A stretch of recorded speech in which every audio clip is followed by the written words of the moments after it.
In the cozy neighborhood of Maplewood, Karen was known for her strong opinions and unwavering determination. She had lived there for years and prided herself on her lawn, which was always perfectly manicured. However, her pride quickly turned into a plan to take control of the neighborhood's lawn care services. Karen felt that if everyone used her son's landscaping company, which charged much more than the average service, it would enhance the community's image. One sunny afternoon, Karen gathered the neighbors at the park for a meeting. With a confident smile, she presented her son's business as the only choice for maintaining the perfect lawn. "Just think about how wonderful our neighborhood will look," she urged, waving colorful flyers in the air. "By using my son's service, we'll all have the best lawns on the block." But not everyone was convinced. Some neighbors exchanged wary glances, feeling uneasy about being told what to do with their yards. After hearing Karen's pitch, a few voiced their concerns quietly. "It seems a bit pricey," whispered Mrs. Thompson. "I enjoy mowing my own lawn," added Mr. Jenkins hesitantly. As more neighbors began to frown at Karen's insistence, an idea sparked among them. They didn't want to be forced into a decision that wasn't right for them. Instead of simply rejecting Karen's proposal, they decided they needed to band together and explore other options. With a little creativity and teamwork, they could find a way to take back control of their lawns without breaking the bank, or their spirits. As Karen's campaign for her son's landscaping service continued, the mood in Maplewood shifted from curiosity to frustration. Neighbors began to whisper about her aggressive tactics, feeling trapped by her constant reminders and persuasive flyers. Mrs. Thompson, who had always taken pride in her small garden, felt overwhelmed. "I don't need someone else to tell me how to care for my roses," she muttered to her husband over dinner. Mr. Jenkins, a retired veteran who enjoyed his Saturday lawn mowing routine as a way to relax, shared similar concerns with his friends during their weekly poker night. "It's ridiculous," he said, shaking his head. "Why should I pay extra just because Karen wants to show off?" As more residents gathered for casual chats at the mailbox or during evening strolls, a sense of unity began to brew among them. They exchanged stories about their own experiences with lawn care and how much they enjoyed tending their yards. Many felt the same pressure from Karen's relentless push, realizing none of them appreciated the idea of being told what to do with their property. Amidst these discussions, a plan started to take shape. Instead of feeling defeated, they felt emboldened. The community began brainstorming alternatives that embraced both their preferences and their budget. "What if we all pitched in for something different?" suggested one neighbor excitedly, sparking laughter and ideas about eco-friendly solutions that suited everyone's needs. The realization that they could stand together against Karen's monopoly ignited a new sense of community spirit as they set out on an unexpected journey toward collaboration and creativity in lawn care. With the tension simmering among the neighbors, a meeting was arranged to address their growing concerns about Karen's relentless promotion of her son's landscaping service. They gathered in the community center, a cozy space adorned with local artwork and potted plants. As residents filed in, there was a palpable sense of anticipation mixed with worry. They took their seats and exchanged uneasy glances. Mrs. Thompson, feeling particularly anxious, tapped her fingers against the table. "We can't let her decide for us," she asserted boldly as the discussion commenced. "This is our neighborhood." The room filled with murmurs of agreement, and others began sharing their experiences, recounting how Karen's efforts made them feel pressured and uncomfortable. Mr. Jenkins stood up next, gripping his chair tightly. "It's time we took back control.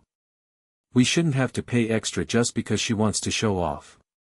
His words sparked nods and quiet cheers from the crowd. The energy in the room shifted as they brainstormed possible solutions.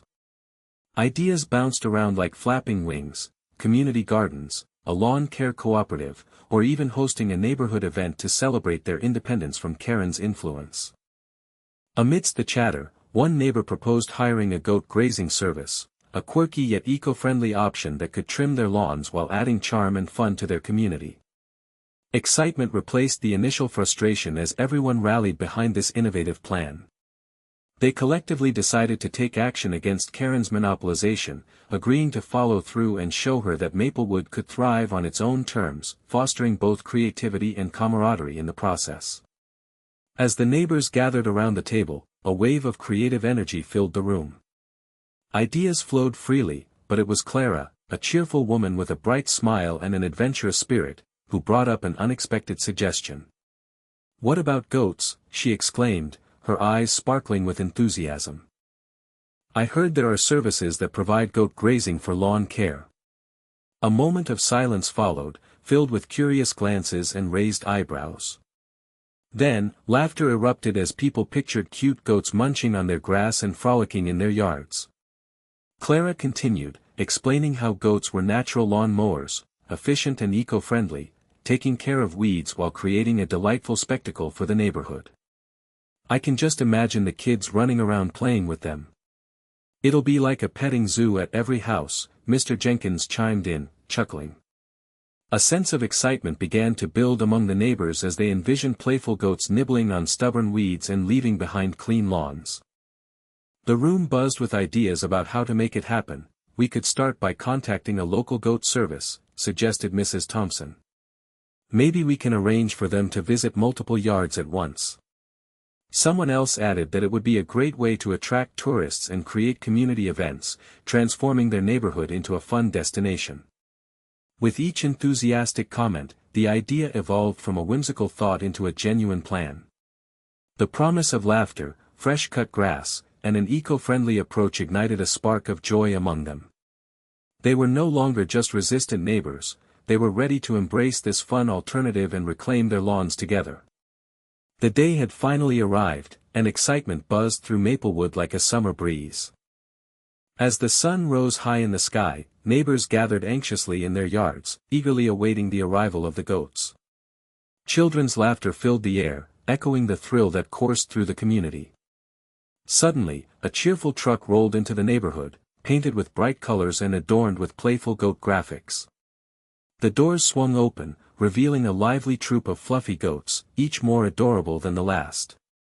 They bounded out with curious eyes and eager little bleats, ready to munch their way through overgrown lawns. Clara led the charge as she dashed across her yard, her arms waving in delight. "Look at them go," she shouted, drawing the attention of every neighbor and child nearby. The goats wasted no time, nibbling on stubborn weeds and long blades of grass as they explored their new surroundings. Children squealed with joy as they ran alongside the goats, their playful nature turning an ordinary day into a magical experience.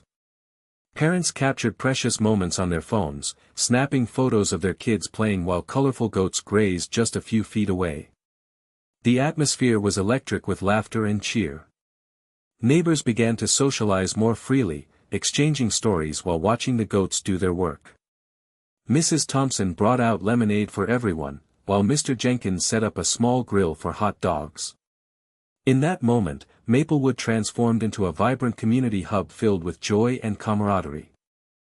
The goats didn't just help with lawn care, they brought people together in a way Karen's push for perfection never could. The day became unforgettable, one filled with laughter, love for nature, and new friendships blooming under the warm sun.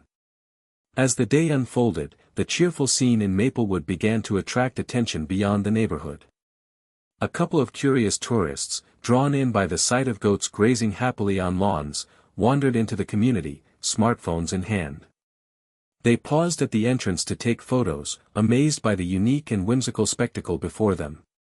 "Look at those adorable goats," one tourist exclaimed, capturing a snapshot as a fluffy goat nibbled on a patch of clover. Soon, more visitors arrived, intrigued by the growing buzz that had spread through social media. Word had gotten out about the delightful goat lawn care service taking place right in Maplewood. Families with children strolled through the neighborhood, snapping pictures of their kids playing alongside the goats. The sight of joyful laughter mixed with playful bleats created an atmosphere that was both lively and refreshing.